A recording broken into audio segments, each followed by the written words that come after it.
యెషయా 4:1 ఆ దినమున 7 స్త్రీలు ఒక్క పురుషుని పట్టుకొని మేము మా అన్నమే తిందుము మా వస్త్రములే కట్టుకొందుము నీ పేరు మాత్రము మాకు పెట్టి మా నింద తీసివేయుమని చెప్పుదురు. 2 ఆ దినమున యెహోవా చిగురు మహిమయు భూషణమునగును.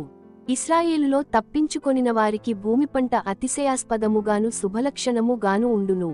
3 సీయోనులో శేషించిన వారికి యెరూషలేములో నిలువబడినవానికి అనగా జీవము పొందుటకై యెరూషలేములో దాఖలైన ప్రతివానికి పరిశుద్ధుడని పేరు పెట్టుదురు.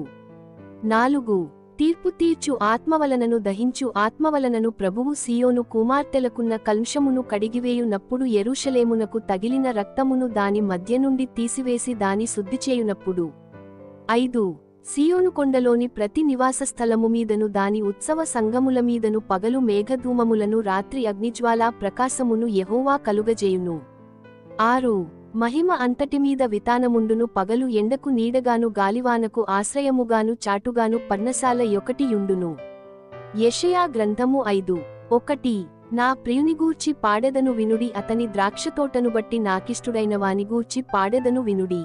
సత్తువ భూమిగల కొండమీద నా ప్రియుని కొకద్రాక్షతోట యుండెను. 2 ఆయన దానిని బాగుగా త్రవ్వి రాళ్లను ఏరి అందులో శ్రేష్టమైన ద్రాక్షతీగెలను నాటించెను దాని మధ్యను బురుజు ఒకటి వేయించి ద్రాక్ష తొట్టిని తొలిపించెను. ద్రాక్ష పండ్లు ఫలింపవలెనని ఎదురు చూచుచుండెను గాని అది కారుద్రాక్షలు కాచెను. 3 కావున యెరూషలేము నివాసులారా యూదావారలారా నా ద్రాక్షతోట విషయము నాకు న్యాయము తీర్చవలెనని మిమ్ము వేడుకొనుచున్నాను. 4 నేను నా ద్రాక్షతోటకు చేసిన దానికంటే మరేమి దానికి చేయగలను? అది ద్రాక్ష పండ్లు కాయునని నేను కనిపెట్టినప్పుడు అది కారుద్రాక్షలు కాయుటకు కారణమేమి? 5 ఆలోచించుడి నేను నా ద్రాక్షతోటకు చేయబోవు కార్యమును మీకు తెలియజెప్పెదను నేను అది మేసివేయబడునట్లు దాని కంచెను కొట్టివేసెదను అది త్రొక్కబడునట్లు దాని గోడను పడగొట్టి దాని పాడుచేసెదను. 6 అది శుద్ధిచేయబడదు పారతో త్రవ్వబడదు దానిలో గచ్చపొదలును బలురక్కసి చెట్లును బలిసియుండును దానిమీద వర్షింపవలదని మేఘములకు ఆజ్ఞ నిచ్చెదను. 7 ఇశ్రాయేలు వంశము సైన్యములకధిపతియగు యెహోవా ద్రాక్షతోట యూదా మనుష్యులు ఆయన కిష్టమైన వనము.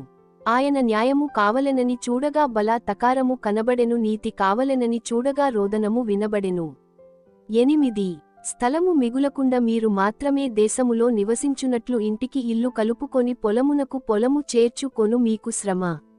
9 నేను చెవులార వినునట్లు సైన్యములకధిపతియగు యెహోవా స్పష్టముగా ఈ మాట నాతో సెలవిచ్చెను. నిజముగా గొప్పవియు దివ్యమైనవియునైన ఎండ్లు అనేకములు నివాసులు లేక పాడైపోవును. 10 ఎకరముల ద్రాక్షతోట ఒక కుంచెడు రసమిచ్చును తూమెడు గింజల పంట ఒక పడి యగును.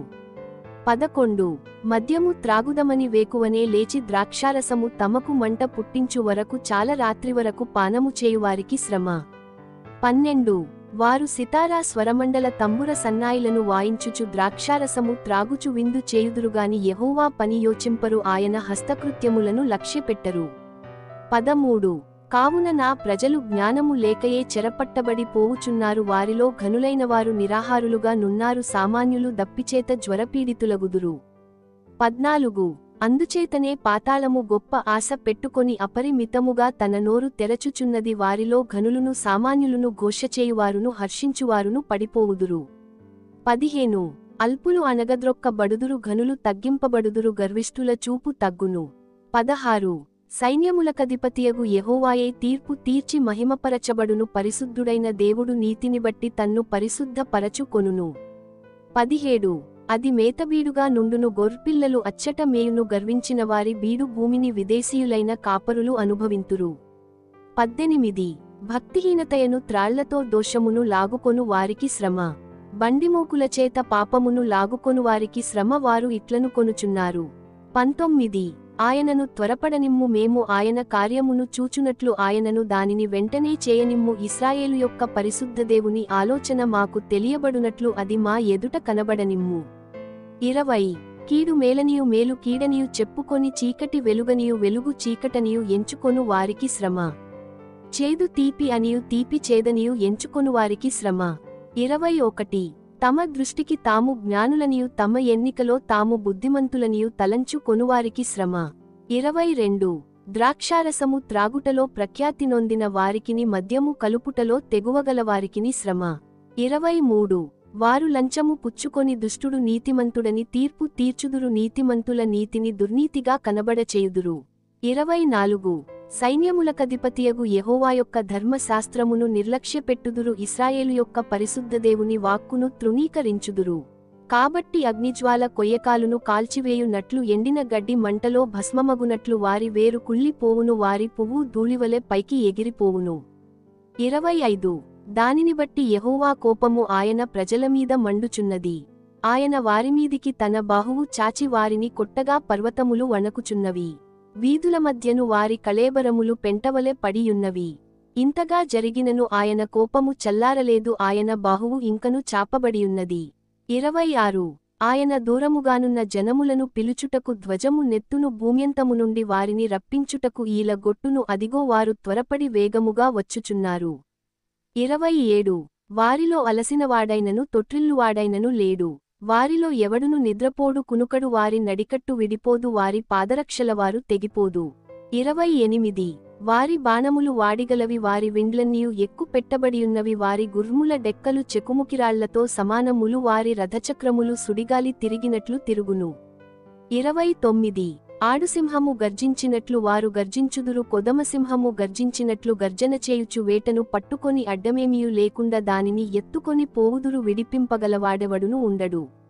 30 వారు ఆ దినమున సముద్రఘోషవలె జనముమీద గర్జన చేయుదురు, ఒకడు భూమివైపు చూడగా అంధకారమును బాధయు కనబడును, అంతటా ఆ దేశముమీది వెలుగు మేఘములచేత చీకటి యగును. యెషయా గ్రంథము 6:1 రాజైన ఉజ్జియా మృతినొందిన సంవత్సరమున అత్యు అన్నతమైన సింహాసనమందు ప్రభువు ఆసీనుడయుండగా నేను చూచితిని, ఆయన చొక్కాయి అంచులు దేవాలయమును నిండుకొనెను. 2 ఆయనకు పైగా సెరాపులు నిలిచియుండిరి, ఒక్కొక్కరికి 6 రెక్కలుండెను. ప్రతివాడు 2 రెక్కలతో తన ముఖమును రెంటితో తన కాళ్లను కప్పుకొనుచు రెంటితో ఎగురుచుండెను. 3 వారు సైన్యముల కధిపతియగు యెహోవా, పరిశుద్ధుడు పరిశుద్ధుడు పరిశుద్ధుడు, సర్వలోకము ఆయన మహిమతో నిండియున్నది అని గొప్ప స్వరముతో గాన ప్రతిగానములు చేయుచుండిరి. 4 వారి కంఠస్వరము వలన గడప కమ్ముల పునాదులు కదలుచు మందిరము ధూమము చేత నిండగా. 5 నేను అయ్యో, నేను అపవిత్రమైన పెదవులు గలవాడను, అపవిత్రమైన పెదవులుగల జనుల మధ్యను నివసించువాడను, నేను నశించితిని, రాజును సైన్యములకధిపతియునగు యెహోవాను నేను కన్నులార చూచితినను కొంటిని.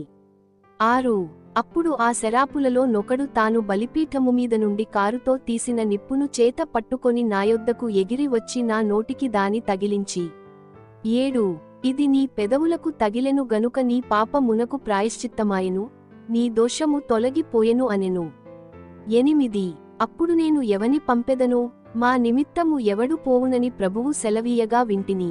అంతట నేను చిత్తగించుము, నేనున్నాను, నన్ను పంపుమనగా. 9 ఆయన నీవు పోయి ఈ జనులతో ఇట్లనుము, మీరు నిత్యము వినుచుందురు గాని గ్రహింపకుందురు, నిత్యము చూచుచుందురు గాని తెలిసికొనకుందురు. 10 వారు కన్నులతో చూచి, చెవులతో విని, హృదయముతో గ్రహించి, మనస్సు మార్చుకొని స్వస్థత పొందక పోవునట్లు ఈ జనుల హృదయము క్రొవ్వచేసి వారి చెవులు మంద పరచి వారి కన్నులు మూయించుమని చెప్పెను.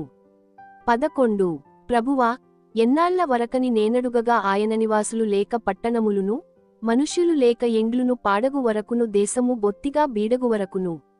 12 యెహోవా మనుష్యులను దూరముగా తీసుకొని పోయినందున దేశములో నిర్జనమైన స్థలములు విస్తారమగువరకును అలాగున జరుగును. 13 దానిలో 10వ భాగము మాత్రము విడువబడినను అదియును నాశనమగును. సింధూర మస్తకి వృక్షములు నరకబడిన తరువాత అది మిగిలియుండు మొద్దువలె నుండును, అట్టి మొద్దు నుండి పరిశుద్ధమైన చిగురు పుట్టును.